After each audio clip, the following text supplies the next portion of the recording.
Well, yeah. I mean, we've got herd immunity. You know, that's something I believe the government's trying to push forward with.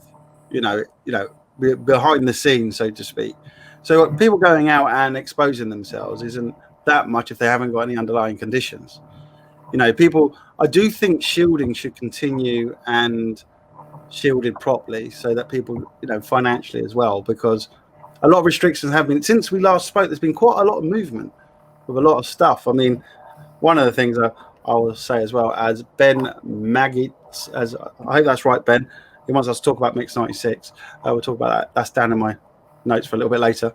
But there's been a lot of movement, a lot of stuff of people being able to do certain things and get, and do what they want to do. But I don't know if they've stopped it or they put a pause and allowed it to continue. But it was this shielding. I know a lot of people who are shielding. They're coming out and they're finally getting out there, and they love, obviously the bit of fresh air. They don't feel as bad, but they really are worried. They are seriously worried about obviously catching it, especially if they've got some kind of lung condition. So, as always, it's a hard thing. I mean, the government's turning around and saying, we're going to lock you down, but we're going to lock you down at home, but you can go to work.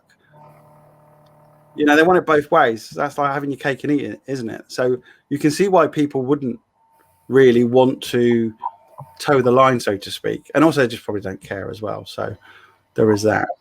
Some don't care, but others will say, quite rightly, and it's quite hard to explain the logic of why pubs are still open, restaurants are still open, but groups of more than six are not permitted, but schools with groups of a lot more than that, and 20 odd, isn't it? Kids who are, just won't understand social distancing because they're kids. No, exactly.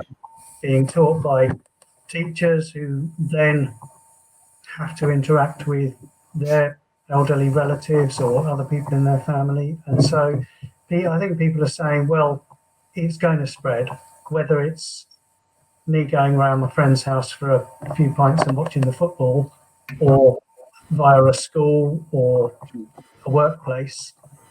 And I don't know whether the government is right in saying, well, they're not even saying there's less risk. They're saying there's probably as much risk, but they need to do that because they feel they need to keep the economy going forward or stopping it grinding to a halt. Yeah, but people who understand that, people who've lost their jobs or been on furlough for months, will say, well, I want the economy to get moving as well. Yeah, they do, but I also know people are saying they want everybody to be safe, obviously with the shielding. So it is a 6 1 half a dozen of the other as well. So I believe that is your fan kicking in. It sounds like a siren, by the way. It sounds really quiet here, but it's obviously it must be close to the microphone or something. It is. It must be. It's all right. I'll just quickly bring up on the screen